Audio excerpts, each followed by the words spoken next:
نبی کے جیسا ہے ہی کوئی نہیں، بابے تے شے ہی کوئی نہیں۔ غوث پاک فرماتے ہیں لوگوں میں وہ ہوں، میرے حال پر کسی کو قیاس مت کرنا، میں کسی کی طرح نہیں ہوں، کوئی میری طرح نہیں ہے۔ اللہ نے فرمایا انی عالم و ما لا تعلمون، عالم و ما لا تعلمون کا راز عبد القادر جیلانی ہے۔ فرماتے ہیں میں اللہ کے رازوں میں سے ایک راز ہوں، میں اللہ کے رازوں میں سے ایک راز ہوں۔ غوث پاک ارشاد فرماتے ہیں جب نوح کی کشتی چلنے کے لیے نکلی تھی اس وقت بھی عبد القادر نوح کی کشتی میں موجود تھا۔ فرماتے ہیں جب نار نمرود ابراہیم پر گلزار ہوئی اس وقت میں حضرت ابراہیم کی پشت میں موجود تھا۔ وہ غوث پاک ارشاد فرماتے ہیں اللہ کے میرے ساتھ، میرے اللہ کے ساتھ خاص تعلقات ہیں، اللہ نے مجھے اپنا محبوب بنایا ہے۔ غوث پاک فرماتے ہیں میرے اللہ نے مجھ سے 70 مرتبہ وعدہ کیا ہے عبد القادر جو تجھ سے محبت کرے گا اس کو اس وقت تک موت نہیں دوں گا جب تک کہ اس کو توبہ کی توفیق نہ دے گا۔ تیرے ماننے والے کو پہلے توبہ کی توفیق دوں گا اور اس کے بعد پھر اس کو موت عطا کروں گا۔ یہ سرکار غوث پاک ہیں، صرف ہم نہیں، آپ نہیں، بڑے بڑے اولیاء ان کی بارگاہ میں خراج پیش کرتے ہیں۔ آئیے ان کی بارگاہ میں خراج جب غریب نواز پیش کرتے ہیں تو اس طرح پیش کرتے ہیں۔ غریب نواز جس کی منقبت لکھے وہ شان غوث اعظم کی شان۔ غریب نواز لکھتے ہیں یا غوث معظم نور خدا، مختار نبی مختار خدا۔ سرکار غوث پاک کو صرف غوث ہم ہی نہیں مانتے، ہندوستان کا سلطان جس نے 90 لاکھ کو کلمہ پڑھایا ہے وہ بھی انہیں غوث کہہ کر کے پکار رہے ہیں، کہتے ہیں یا غوث معظم نور خدا، مختار نبی مختار خدا، سلطان دو عالم قطب اولا، حیرات جلالت ارض و سما۔ یہ عبد القادر جیلانی اللہ کے ساتھ کیسے گفتگو کر سکتے ہیں؟ ہاں ویسے ایک شاعری انداز میں کوئی کرتا رہے وہ تو شاعر بھی کرتا رہے، وہ تو آپ کرتے رہیں، وہ تو ہم جس طرح مولا علی کا قول ہے کہ جب میری خواہش ہوتی ہے میں اللہ سے باتیں کروں تو میں نماز پڑھتا ہوں، اور جب میری خواہش ہوتی ہے اللہ مجھ سے گفتگو کرے تو میں قرآن پڑھتا ہوں۔ واقعی قرآن تو لگتا ہے کہ جیسے اللہ ہی گفتگو کر رہا ہے بندے سے، ان معنوں میں تو ٹھیک ہے، لیکن وہ تو آپ شیخ عبد القادر جیلانی کے انہوں نے جو واقعات نقل کیے ہوئے ہیں وہ تو لگتا ہے ڈائریکٹ ان سے باتیں کر رہے ہیں۔ تو اب مجھے اگر میں آپ سے یہ پوچھوں کہ غلام احمد قادیانی دجال کا کیا قصور ہے، اگر یہی کچھ آپ نے باقی بابوں کے لیے بھی ماننا ہے، ابھی میں چشتی رسول اللہ، اشرف علی تھانوی رسول اللہ کی تو بات ہی نہیں کر رہا نا، وہ تو ہے ہی بہت بڑے لیول کا فراڈ۔ یہاں پہ دیکھیں ڈائریکٹ گفتگو، عبد القادر جیلانی نے کہا کہ اچھا یوں اللہ یوں کر لے، اللہ نے آگے عبد القادر جیلانی کو یہ جواب دیا۔ یہ لوگ ٹھیکیدار بنے ہوئے ختم نبوت کے، کانفرنسیں کر رہے ہیں، یہ کون سی باتیں ہیں؟ تو وہ کہتے ہیں جی وہ گفتگو کی عبد القادر جیلانی کی اللہ سے گفتگو ہے، اور انبیاء کرام کو منوانا تو دین کو منوانا ہے، بزرگوں کو منوانا دین کو منوانا نہیں ہے، بلکہ بزرگ تو خود انبیاء کا دین بتانے کے لیے آتے ہیں، یہ بزرگوں کے بارے میں کلیم کرتے ہیں۔ اس طرح تو آپ کچھ بھی کر لیں گے، آپ تو کل کو کہیں گے کہ حضرت عیسیٰ علیہ السلام بغیر باپ کے پیدا ہوئے ہیں تو یہ فلاں بزرگ بھی بغیر باپ کے پیدا ہوئے ہیں، مادر ذات ولی جسے کہتے ہیں۔ لیکن پاکستان میں آپ جس دریا کے کنارے سے گزرے کہتے ہیں جی اے پل بزرگاں نے قبر تو نکل کے جناب بم پھڑتے سن اینج اتنا ہی پل سلامت نے، اور سر پل وہ میرا نہیں سلامت، پل سلامت نے اس وجہ نال اگر بزرگ ایڈے جو ہوندے تے پل بنا لیندے، پل بنائے تے انگریزاں نے وہ جو لاکھوں روپیہ حکومت کا لگتا ہے ہر سال سینڈ بلاسٹنگ کے ذریعے اس سے کروئن ریموو کی جاتی ہے، اس کے بعد اس پہ نیا پینٹ کیا جاتا ہے، وہ جو آپ نے تنخواہ پہ ملازمین بچارے رکھے ہیں نا پینٹ مارنے والے، انہوں نے پل بچائے ہوئے ہیں، بزرگوں نے نہیں پل بچائے ہوئے۔ اے سائنٹیفک فینومینا ہے پیورلی پل نو بچانا، تو انہوں کے پتا۔ خیر میں پھر اور طرف چل پڑوں گا کیونکہ میں نے تو فی البدی گفتگو کرنی ہوتی ہے نا، کوشش یہ ہے کہ کسی طریقے آپ کے دماغ میں ڈرل کر لوں، ایک بار ڈرل ہو کے میں نے خود نہیں گھسنا، ڈرل میں نے کر دی نا خود بخود یہ اللہ نے دماغ ایسے فطرت پہ چیز بنائی ہے کہ سچائی قبول کرتی ہے. مجھے تو گھسنے کی ضرورت ہی نہیں ہے. ہاں ڈرل میں نے ایک دفعہ کرنا ہے کیونکہ انہوں نے دماغ بند کیے ہوئے ہیں. شاہ دولت دے چوئیاں جس طرح ہوندی ہیں نا وہ بنا چھڑے ہے تو بس ایک بار سراغ ہو گیا پھر دیکھو کس طرح دڑ دڑ دڑ بیچ حق پہنچے گا. اور اس کے لیے ظاہر ہے کہ آپ کسی کے بندے کے دماغ میں ڈرل کریں تو تھوڑی بہت درد تو ہوتی ہے نا. چھوٹے سے آپریشن کی بھی اتنی ہوتی ہے اور یہ تو صدیوں کے دماغ بند ہوئے ہیں. تو پرانا ایسے آپ کو پتا نا وہ پرانا اگر آپ کو بولٹ کھولنا پڑ جائے نا تو خالی رینچ سے نہیں کھلتا, کیا کرنا پڑتا ہے, اور تھوڑا بھی مارنا پڑتا ہے. یہ رینچ جڑے میں چلانا نا اس تو پہلے کدے کدے تھوڑا بھی مارنا پڑتا ہے. پھر تھوڑے جڑے پرانے نٹ جڑے کسے ہوئے نا زنگ آلود تو یہ ڈھیلے ہوتے ہیں. اس کے لیے باتیں کرنی پڑتی ہیں. تو یہ بالکل میرے بھائی فرشتوں کو تو پتہ ہی نہیں ہے یہ کہانیاں جو آپ لوگ بیان کر رہے ہیں. فرشتوں کو تو اللہ نے 2 آپشن دیے ہوئے ہیں کہ اگر کسی کی قبر میں جانا ہے تو 3 سوال کرنے ہیں, اگر وہ جواب دے دے تو اس کے لیے پھر انعام ہے, اور جو جواب نہیں دے گا اس کے ساتھ شیخ عبد القادر جیلانی کیا کچھ بھی نہیں, زمین و آسمان کی ساری مخلوقات مل کے بھی کسی انسان کو عذاب قبر سے نہیں بچا سکتی. شیخ عبد القادر جیلانی کیسے لڑ سکتے ہیں؟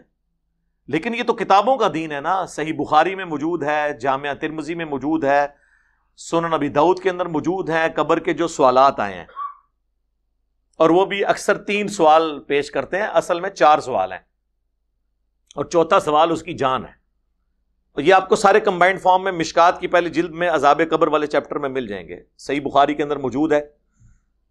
بخاری میں تو ایک سوال کا ذکر ہے جو فائنل سوال ہے نبی علیہ السلام کے بارے میں, ما کنت تقول فی ھذا الرجل, اس مرد کے بارے میں تو دنیا میں کیا کہا کرتا تھا.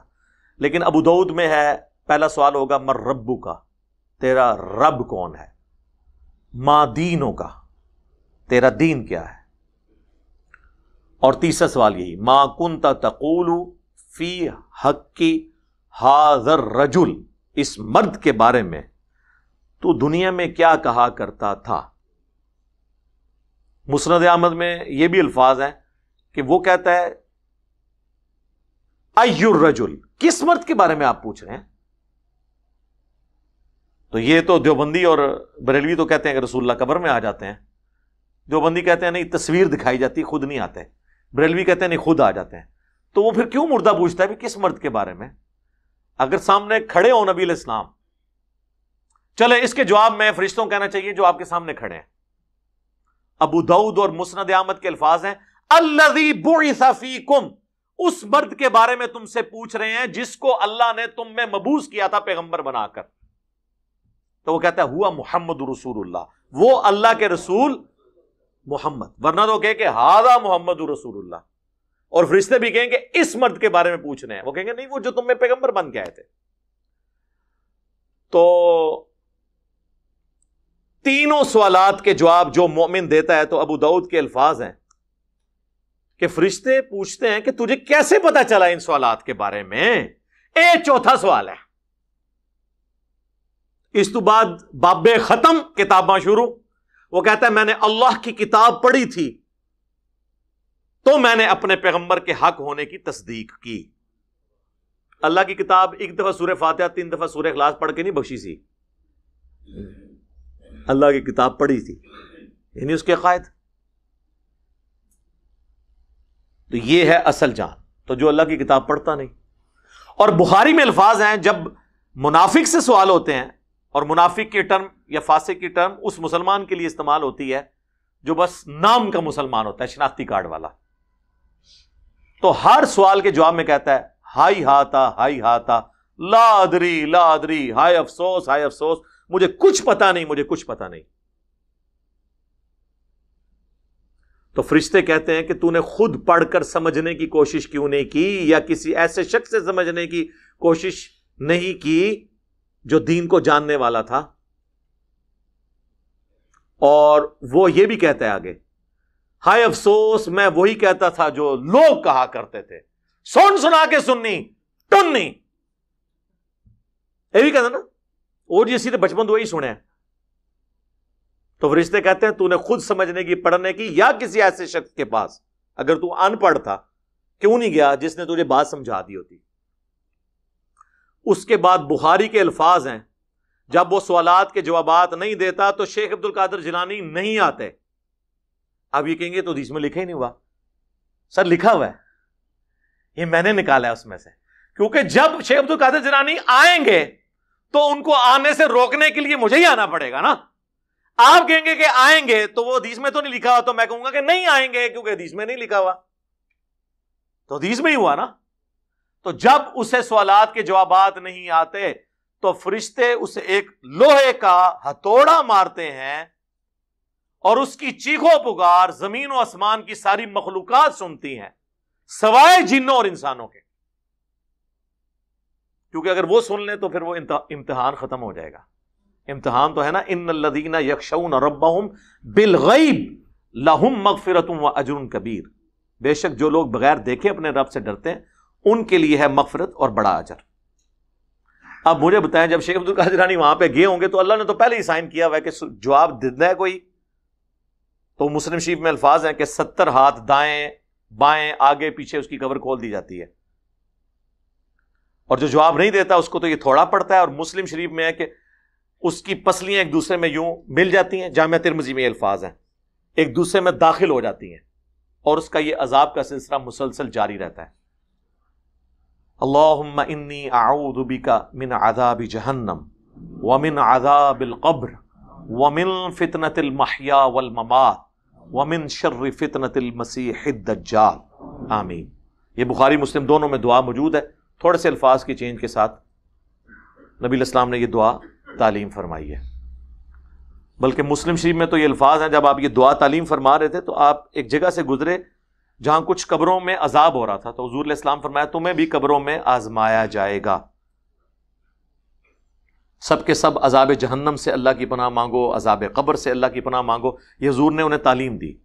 اور اس مسلم شریف کے الفاظ ہیں اس حدیث کے اندر, نبی علیہ السلام نے فرمایا میں نے ارادہ کیا کہ میں تمہیں عذاب قبر سنوا دوں, دکھا نہ دوں, سنوا دوں اللہ سے دعا کر کے, لیکن پھر مجھے خدشہ ہوا کہ تم اپنے مردوں کو دفنانا ہی چھوڑ دو گے, اس خوف سے کہ اتنا عذاب قبر ہوتا ہے.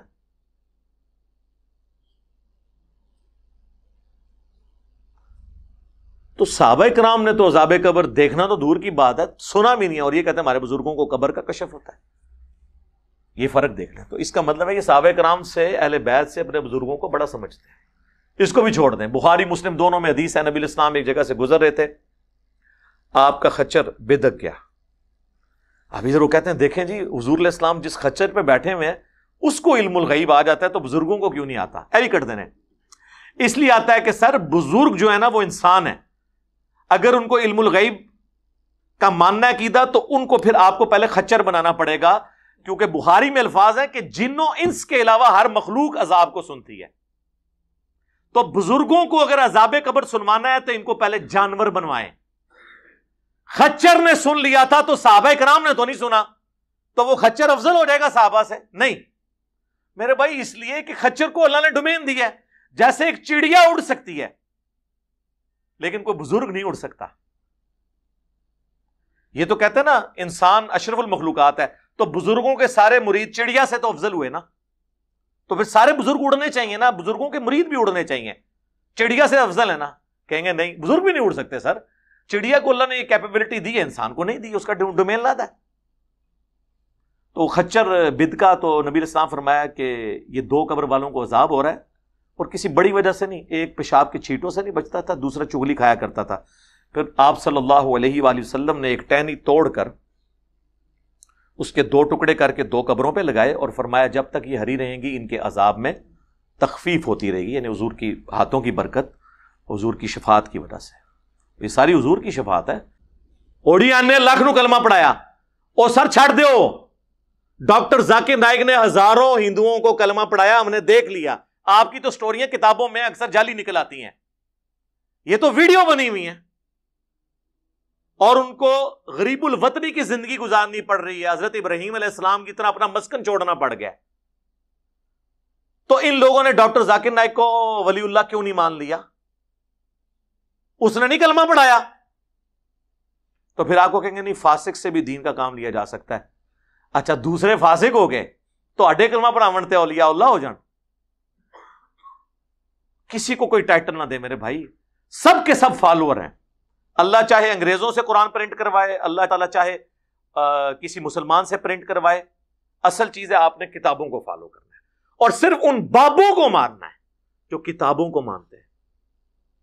اسی کو ہم نے سافٹ انداز میں کہا ہے کہ مرنے سے پہلے اے مسلمان کر لے اس پہ غور، کتابوں کا خدا اور ہے، بابوں کا خدا اور. بابے مانتے تو اسی خدا کو ہیں لیکن کتابوں والی کوالٹیز کے ساتھ نہیں، اپنی من گھڑت توہمات کے ساتھ. اور یقین کر اس نعرے کا اگر تو واقعی دل سے ورد کرے گا، ایک دن آئے گا تیرے اندر سے آواز نکلے گی، کیا؟ نہ میں بابی، نہ میں بابی، میں ہوں مسلم علمی کتابی.